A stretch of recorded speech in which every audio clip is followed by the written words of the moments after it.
that challenges society.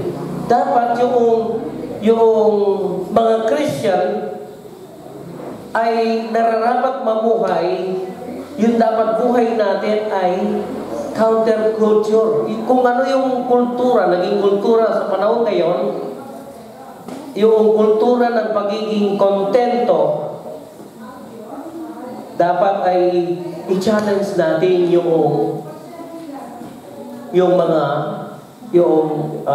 kung ano yung takbo ng panahon ngayon. Contentment is not acceptance of what is wrong, mediocre or unfruitful.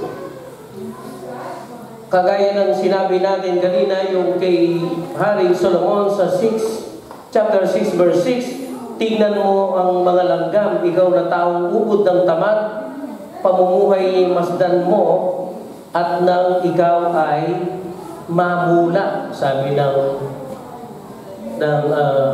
Haring Solomon. Ano mo?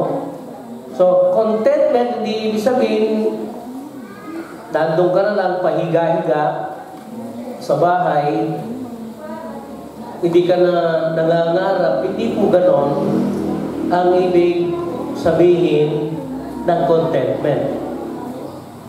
The grace of contentment is an active rejection of covetousness and murmuring. Yung biyaya ng pagiging kontento ay active rejection of covetousness.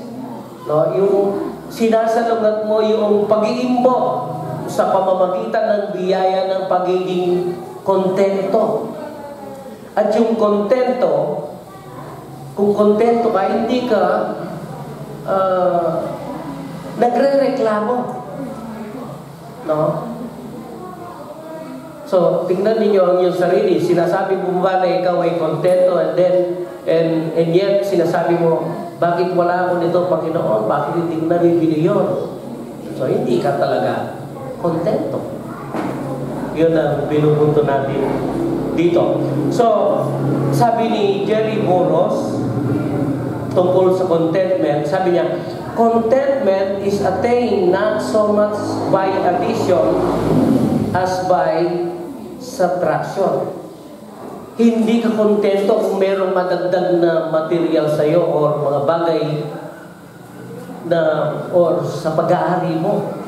Hindi rin yung contentment, hindi rin yun dahil nandun pa rin yun kahit na mayroong nawala sa'yo. Hindi mo ba? So, ang pamagat ng pag-aaral natin ngayon is cultivating contentment or developing contentment. Paano ba natin ma-develop yung pagiging kontento? One, narito yung una na dapat nating tignan.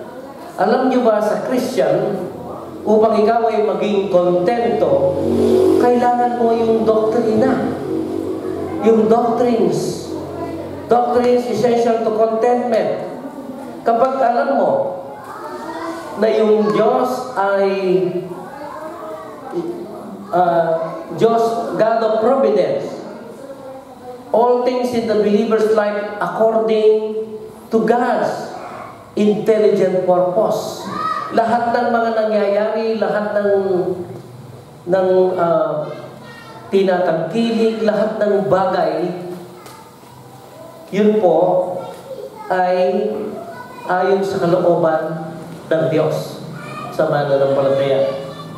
Hindi po ang providence ay hindi katulad ng fatalism. Yung fatalism, ang ibig sabihin is fatalism is the belief that all events are predetermined and inevitable and that humans have no power to change the course of their lives or the world around them. So, anong ibig sabihin nun? Yung fatalism daw ay yung paniniwala na itinakda na ng Diyos at hindi na maiiwasan yung takbo ng kanyang buhay. o hindi niya na kayang baguhin ang takbo ng kanyang buhay o yung sa nakapaligid sa kanya. Dahil makita natin sa banal na kasulatan ay hindi po ganon ang sinasabi niya. Sa Efeso 1:11, sabi niya, kami ay pinili ng Diyos mula pa sa pasimula na naging Kanya sa pamamagitan ni Kristo ayon sa Kanyang plano. Ang Diyos ang gumagawa sa lahat ng bagay ayon sa layunin ng Kanyang kalooban. Okay? So, yung takbo ng buhay mo nang hindi ka pa Christian, hindi hindi totoo na wala na, hindi na pwedeng magbago yon. At yun ay mababago kapag nagkaroon ka ng relasyon sa Diyos, tinanggap mo ang Kanyang salita, naging guide mo ang Kanyang salita, at yung buhay mo magiging ayon sa plano ng Diyos. The believer must accept his present lot as God's good purpose. No? Ang mananampalataya, dapat niyang tanggapin yung kasalukuyan niyang kalagayan sa harapan ng Diyos bilang mabuting layunin ng Diyos. No? Sabi ko nga dati, bakit yung iba mayroong doctorate pa sa kanilang mga theology? Bakit yung iba ano-ano yung nakakabit doon sa kanilang pangalan?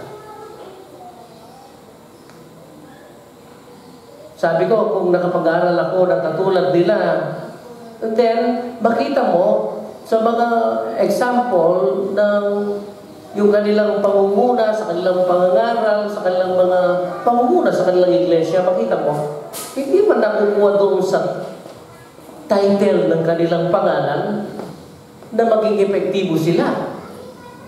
Sa katunayan, sa Biblia, makita natin na yung mga alagad sa Acts chapter 4, kung titignan nyo doon, na namangha yung mga Sanhedrin sa katalinuhang ipinakita ng mga apostol, sapagkat kilala nila sila na sila'y hindi mga nag-aral. No?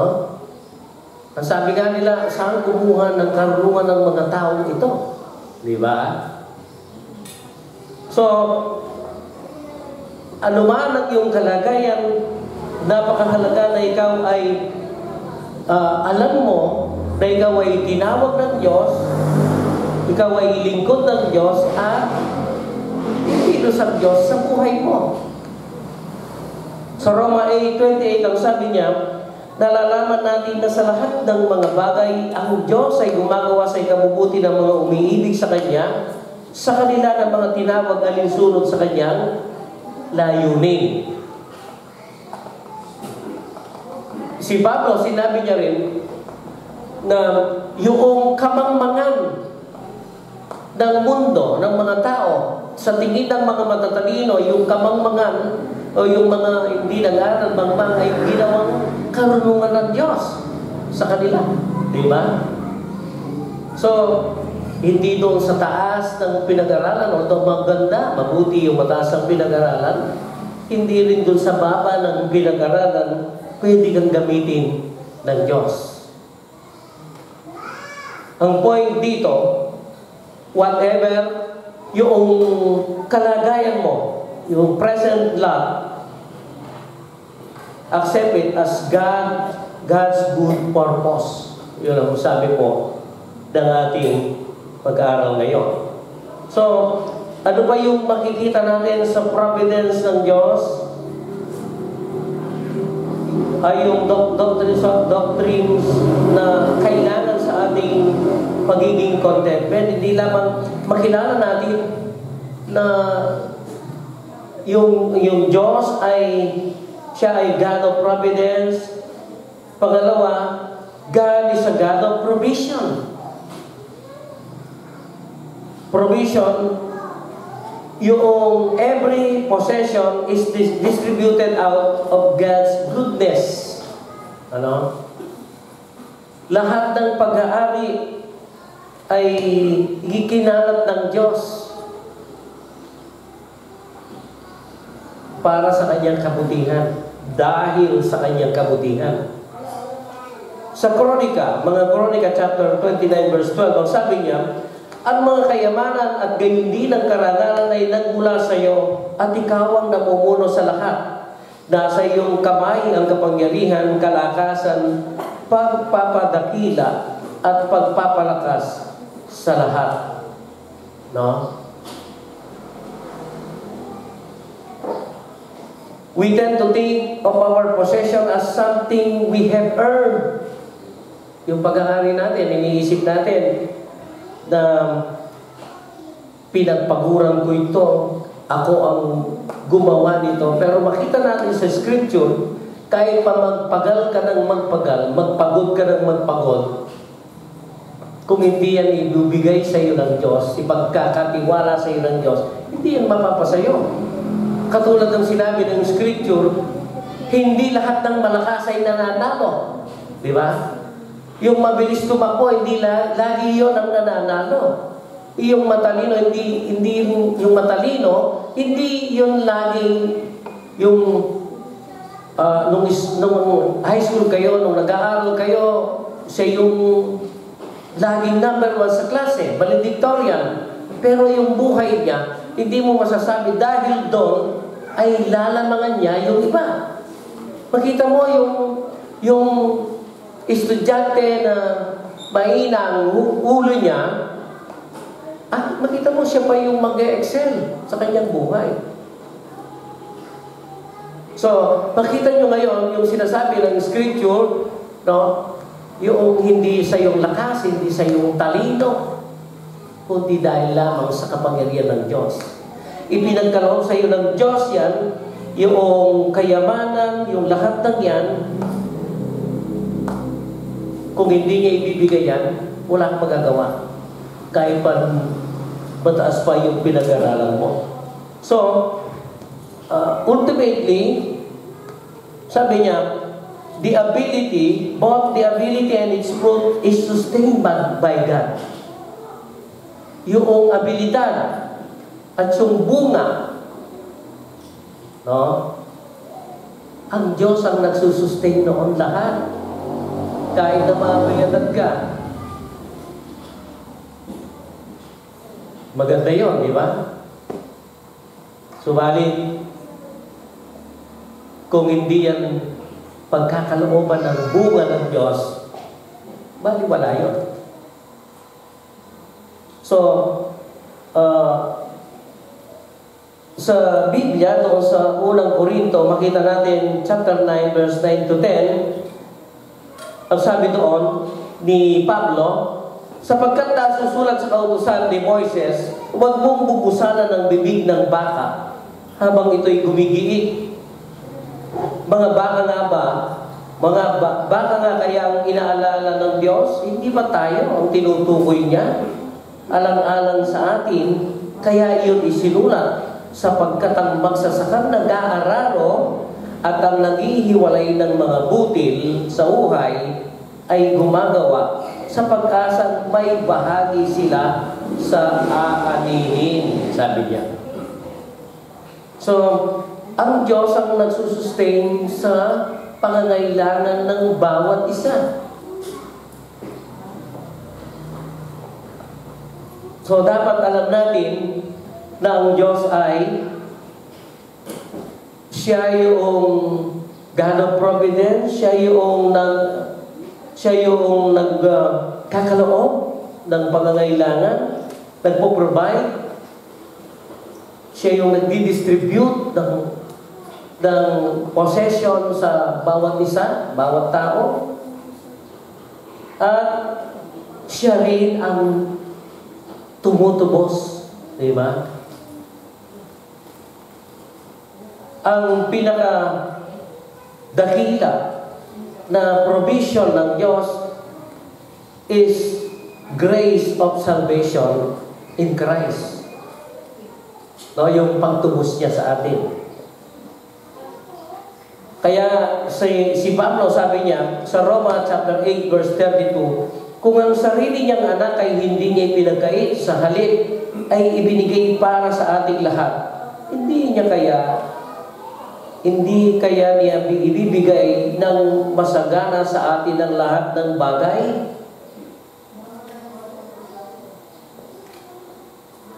So, alin ba yung pinakadakilang provision ng Diyos sa atin? Yung salvation, hindi yung material things. Sometimes yung contentment, iniisip natin mula sa material things. Although, sinusustain ng Diyos yan. Ang ating pangangailangan, binibigay ng Diyos yun. Pero ang pinakadakilang provision na biyaya ng Diyos na ibinigay sa atin ay yung grace of salvation in Christ. At yun ang pinakamahalaga na magkukultivate sa ating contentment dapat.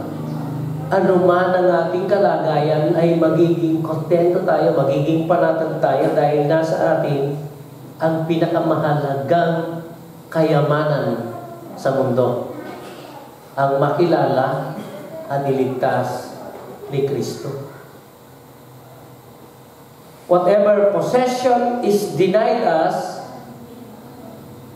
no? Ano bang pag-aari na wala tayo? We already have the greatest gift. And that is yung salvation in Christ Jesus. Yung pinakadakilang regalo ng kaligtasan. The believer has every reason to be thankful and no reason to grumble. Wala tayong dahilan para magreklamo. Nasa atin na yung lahat ng dahilan para magpasalamat. Yung pinakamahalagang bagay na dapat pasalamatan.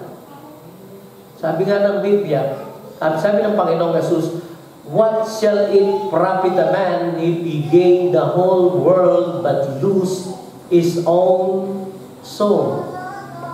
Ano ba yung mapapala ng tao? Makamit man niya yung lahat ng kapangyarihan ng kayamanan sa mundo. Mawala naman ang kanyang kaluluwa. So makita nyo, sa scripture, itinuturo niya sa atin kung alin yung pinakamahalaga na mapasa atin. Yung dakilang kayamanan na biyaya ng Diyos. Yung kaligtasan na ipinagkaloob niya sa atin ng mga anak ng Diyos. Pangalawa, na makita natin para ma-develop ang ating pagiging kontento, ay kung marunong tayong matuto sa mga karanasan na nakita natin sa Biblia. Halimbawa, yung warning of Eden, di ba? Yung man's fall has its root to discontent in God-given status. Ang ugat ng pagkahulog ng tao sa kasalanan ay dahil hindi sila marunong makontento sa ibinigay sa kanila ng Diyos. Adam and Eve were supplied an abundance.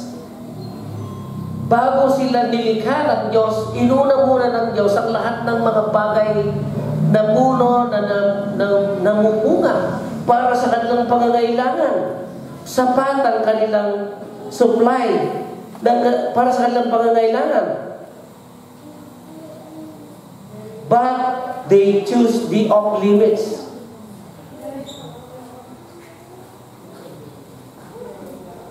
Hindi nila nakita na napakahalaga ng kanilang position. Adam and Eve represented God to creation. They listened to the temptation. Yung tukso sa kanila, mas pinakinggan nila. You shall be as gods. Sabi ng Diablo, Genesis 3:5. Sipin ninyo, sila na created being, mga nilikha din ng Diyos, ay ginawang higit sa lahat ng nilalang dito sa mundo. Sila ay representative ng Diyos. Kung ano ang ipangalan nila sa alinmang hayop na nilikha ng Diyos, yun ang magiging pangalan ng mga hayop.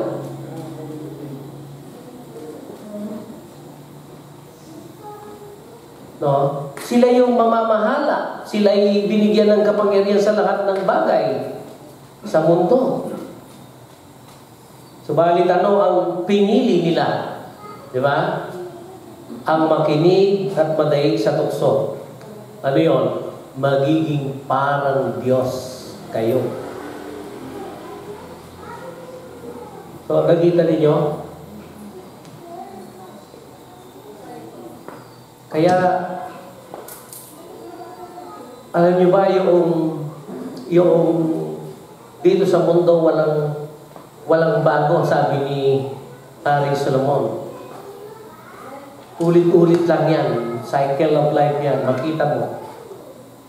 Yung ulan, pumapatak, lahat ng tubig bumababa, pumunta sa dagat. Tapos, aakyat uli, bababa uli yan. Walang bago sa mundong ito, sabi niya. Merong lahat yan. Kung minsan inaalagaan mo yung halaman, merong panahon ng pagtatanim, pagbubukal, pagtatanim, pag-ani, pero may panahon ng pagbunot. Diba? Tapos panahon na naman, babalik na naman, magtatanim na naman. So, makita natin, yung mga ginawa ng mga tao, ng mga lingkod ng Diyos, kung paano sila bumagsak, nagkasala. Dapat matuto tayo sa kanila. At iwasan nating maging katulad nila. Narinig niyo yung ating devotional noong Friday, di ba? Si Cain at Abel.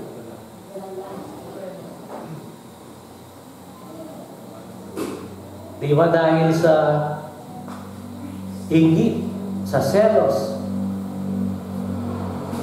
pinatay ni Cain ng kanyang kapatid. So,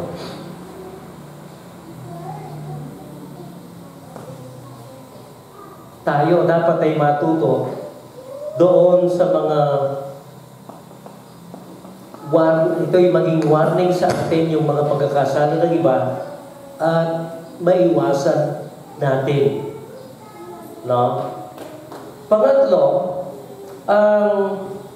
para ma-develop ang iyong pagiging kontento, ito ay kung disiplinado ka.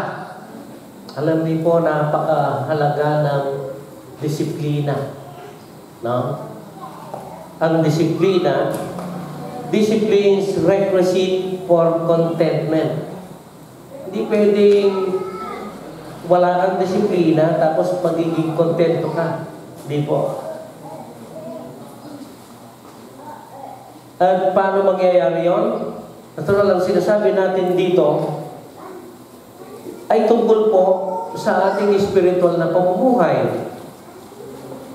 Halimbawa, yung una ay yung pag-disiplinahin mo ang iyong sarili na laging magpasalamat sa Diyos. Daily grateful thanksgiving. Magde-develop ang iyong contentment kung isaturate mo ang iyong araw ng pagpapasalamat sa Diyos. Sabi nga ng unang Thessalonica, chapter 5, verse 18, in everything, give thanks, sabi niya. Yung Kapampangan, sabi niya, pasalamatan niyo ang sablang mga palyari, sabi na. For this is the will of God in Christ Jesus for you. Yun ang kalooban ng Diyos para sa inyo.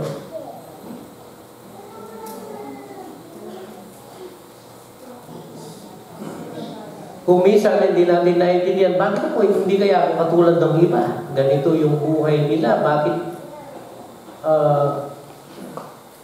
Pero kung minsan, bigla lang naisip ko, siguro kung naging gano'n ang buhay ko, baka, hindi naging mapagmataas ako. Baka hindi ako lumapit sa Diyos. Baka napariwara yung buhay ko. So, dumarating yung realization na gano'n. So, yung mga prayer natin noong hindi man natin kilala ang Diyos. Ako, alam niyo po, nung una akong nag-abroad, sabi ko, Lord, sabi ko, bakit ganito itong napunta akong kumpanya? Ang pagod, sabi ko. Kasi ako lang yung maintenance nila. Merong 2 bulldozer, 3 payloader, tapos 3 dump truck, 1 trailer, merong tanker, tapos mga sasakyan na maliliit. Ako lang mag-isa doon. No? Sabi ko, sana sa susunod akong mag-abroad, sabi ko, makahanap ako ng mas maganda, yung magandang sweldo, magandang trabaho, malaki sweldo, tapos kontento na ako, sabi ko.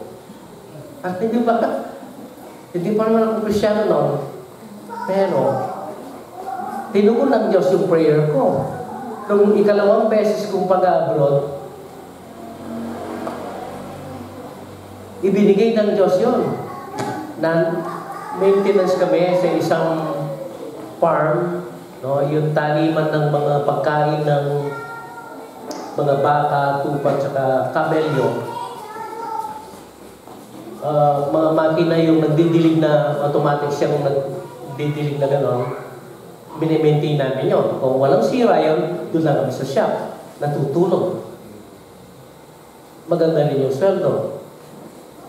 Tapos, nalaman ko na hindi pala doon yung contentment. Sabi ko, maganda nga yung trabaho ko. Hindi na nga ako pagod. Parang may kulang pa. At alam niyo ba, nung nalaman ko kung ano ang kulang, yung relasyon ko kay Kristo.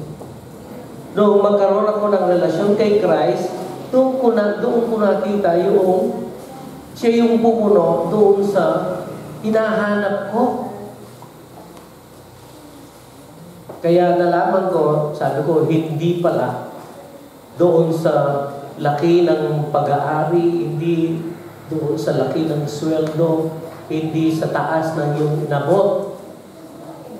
Yung contentment ay yung makilala mo si Kristo.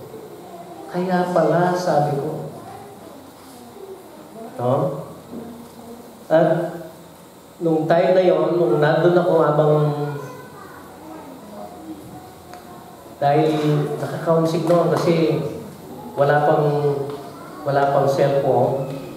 Wala pang cellphone. Sulat pa lang, tapos ay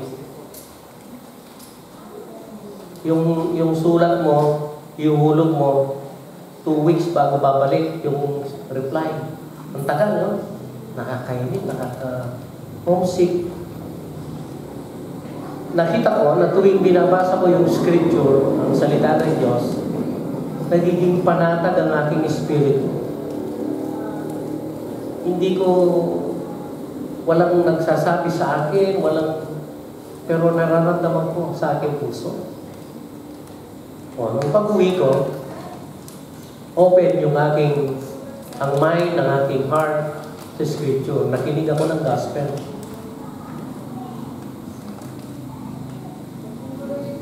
No? Habang binabasa ko yung scripture, sabi ko, ano naman yung mga born again? Sabi ko, hindi ko pala alam. No? Binuhay na muli ang aking espiritu para maunawaan ko ang salita ng Diyos, magkaroon ng relasyon sa Diyos, at makita ko, mapasa akin yung pinakamahalagang regalo na dapat ay mapasa isang tao, yung magkaroon ng relasyon kay Christ. Yon ang pinaka-ultimate na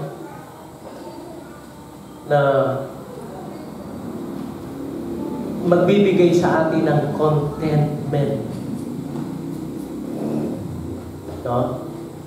Hindi yung lahat ng bagay.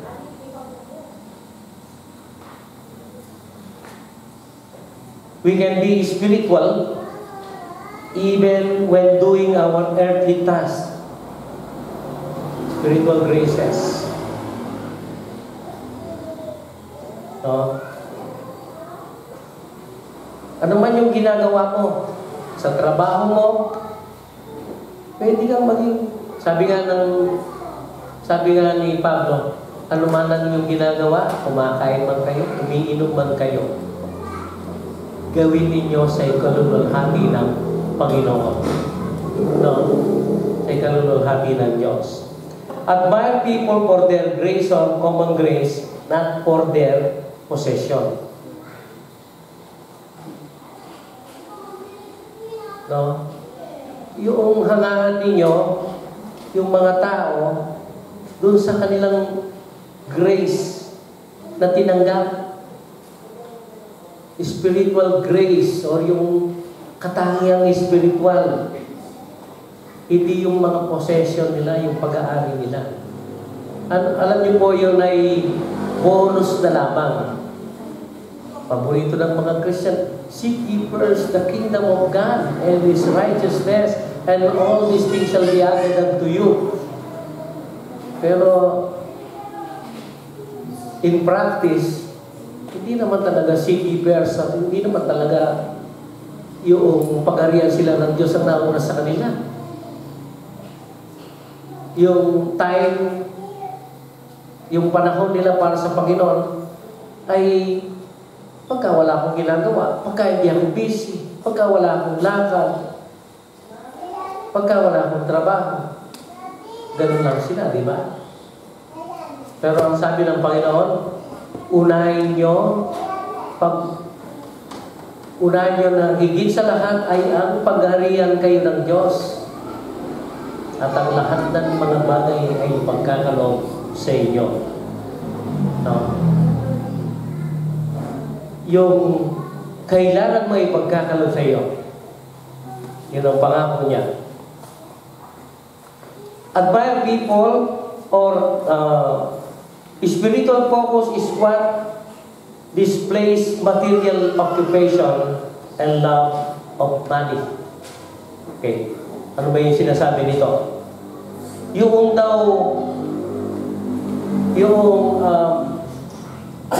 focus mo ay material things at saka love of money, mawawala yan sa focus sa iyong sarili kapag ka ipinokos mo ay ang spiritual things. Punuin mo ang iyong sarili sa mga bagay na spiritual. Kaya nga ang Panginoon, sabi niya, mag-impok kayo ng kayamanan sa langit. Sapagkat yung kayamanan sa langit ay hindi nananakaw, hindi nasisira. Sabi niya. Ano man yung ginagawa mo, paglilingkod sa iyong paglagong spiritual, lahat ng yan ay hindi mawawalang kabuluhan.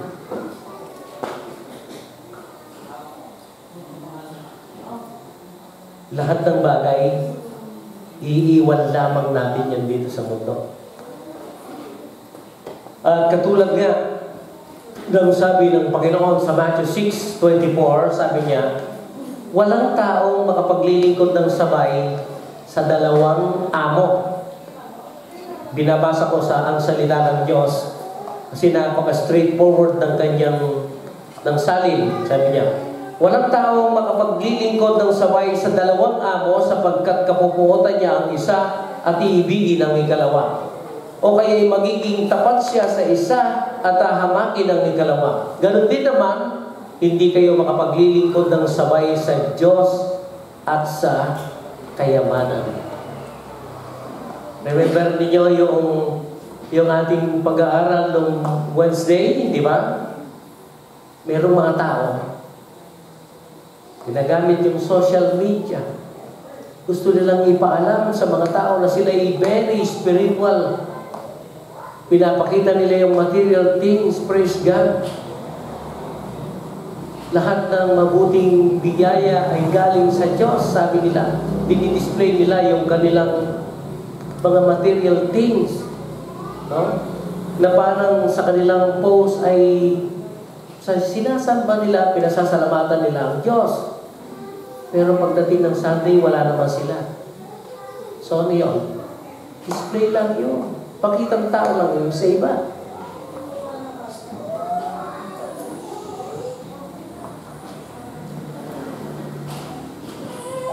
So, focus on spiritual things. Yun ang pinakamahalaga. At kung yun ang ipofocus mo, magiging focus ng buhay mo, magiging kontento ka.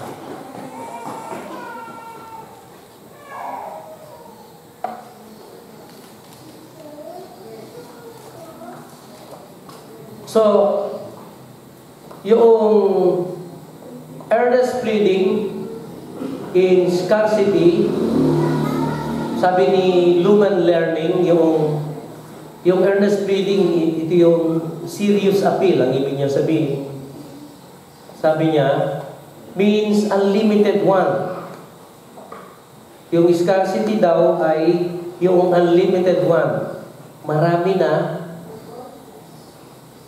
ayaw pang tumigil, sabi niya.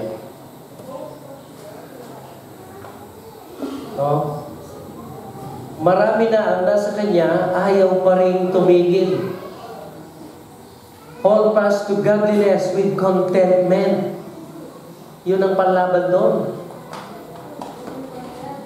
Kasi yung ating desire sa mga mundong bagay,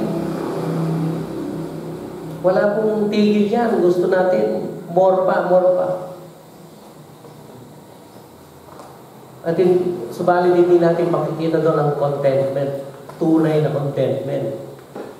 So, alin yung dapat nating pagtuunan ng pansin, alin yung dapat nating pagsikapang mapasa atin, ay yung kabanalan. Godliness with contentment. Dapat ay matuto tayo kung ano yung pinagkaloob sa atin ng Diyos, ano man ang meron tayo. Kahit na wala yung iba, importante ay kumakain tayo 3 times a day, meron tayong damit, meron tayong bubong. Subalit, nasa atin naman ang pinakamahalagang bagay, yung pagkakaroon ng kaligtasan kay Kristo Jesus. Wealth often proves a snare, sabi niya. Yun daw kayamanan. Pagka namamali ka ng focus, ito yung laging nagiging patibong sa tao. Kaya nga sa Timothy, 1 Timothy chapter 6 verse 17, sabi ni Pablo, ang mayaman sa material na bagay ay utusan mo. Kasi meron naman talaga mga Christian na mayaman, di ba? Sabi niya, ang mayaman sa material na bagay ay utusan mong huwag magbataas, sabi niya. At huwag umasa sa kayamanang lumilipas. Huwag kang mag-rely doon. Sa halip, umasa sila sa Diyos na masaganang nagbibigay ng lahat ng mga bagay para sa ating kasiyahan. Kasiyahan, sabi niya. Gusto ko yung pag-iisip ni Agor. Sabi niya, Panginoon, huwag mo akong sapat na pagkain ng ipagkaloob mo sa akin. Sabi niya sa Proverbs 30. Diba? Sapat na pagkain ng ipagkaloob sa akin. Sapagkat kung baka kung ako ito'y lumapis, malapastanan kita. Sabihin kong hindi na kita kailangan. Sabi niya. Huwag mo rin naman akong paghirapin. Kasi baka naman makagawa siya ng mali, kasalanan, magkasala rin siya laban sa Diyos. Kaya sabi niya, sapat na pagkain ng ipagkaloob mo sa akin. Ito yung larawan ng tao na merong contentment dahil meron siya ng lahat. Ang Diyos, ang lahat-lahat para sa kanila. So, contentment, alam niyo ba na yung contentment ay isang pag-uugali? Biyaya na ibinigay sa atin. Ang tawag sa Ingles ay grace attitude. Grace attitude. Ito yung sinasabi ni Pablo doon sa Filipos 4:11. Sabi niya, hindi ko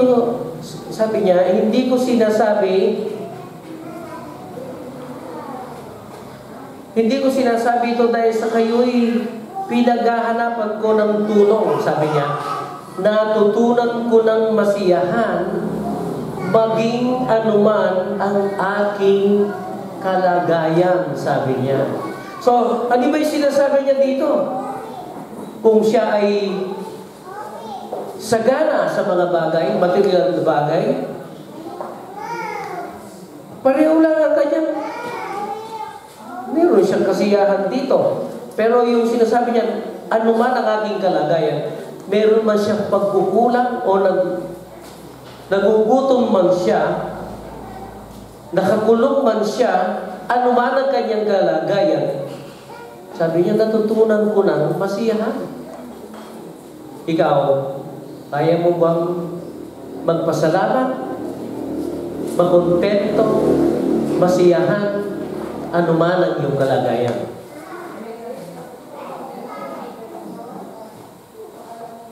Sabi ni Burros, Jeremiah Burros, by murmuring, sabi niya, you undo your prayers, sabi niya. For it is contrary to prayers to God. Kapag ka daw ang dami mong reklamo, parang binura mo rin yung prayer mo sa Diyos.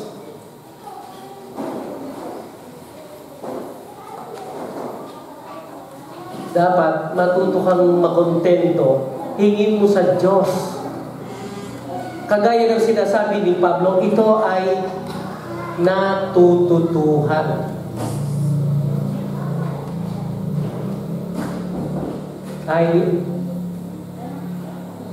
I learned to be content, sabi niya. Natutunan kong maging kontento sa buhay, ano man ang aking kalagayan. Tayo. Kasi kung marami kang hinahanap sa buhay mo, hindi ka sasaya sa iyong spiritual na buhay. Hindi ka magiging panatag at hindi ka lalago sa iyong pananampalataya. Ang challenge ay, sabi niya, relish the satisfaction of contentment, that happiness from possession. Bigyan mo ng mas malaking kasiyahan ng pagiging kontento kaysa ang maging masaya sa material na pag-aari. No? So, challenge ito sa atin. So, sabi ng iba, sabi nga, yung mayaman, yung mga milyonaryo, mayaman na sila, hindi pa sila tumitigil sa interest na magkaroon pa ng mas marami pa. Yung iba, halos hindi na makatulong sa dami ng pera nila. Wala silang kapanatagan, hindi sila makatulong. Pero yung ikaw alam mo na isusustain ng Diyos ang pangangailangan mo, masarap ang iyong tulong. Panatag ng iyong puso. ang iyong isip. Kaya, mas piliin mong maging masaya kung ano ang nasa iyo. At yan ay madidevelop sa iyo ang pagiging kontento. So, ang tanong, kontento ka ba? No? So, ito po yung ating pinag-aralan ngayon. Ang title ay Cultivating Contentment. Cultivating or Developing Contentment. Nawa po ay tinuruan tayo ng Diyos sa Kanyang salita. Nakita natin yung mas mahalaga na magbibigay sa atin ng contentment. Tayo po'y manalangin. Aming dakilang Diyos, banal makapangyarihan, salamat po na binigyan mo kami ng mata, ng discernment, na makita kung alin ang mas mahalaga sa buhay. Tulungan niyo kami na maging kontento kami, maging payapa ang aming puso, panatag ang aming isipan sa aming kalagayan ngayon.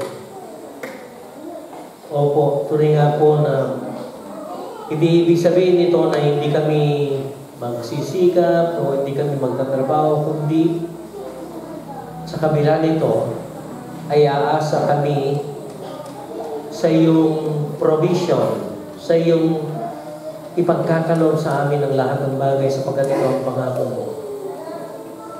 Tunay nga po na kung ang iyong bugtong na anak ay binigay mo sa amin, gaano pa kaya ang lahat ng bagay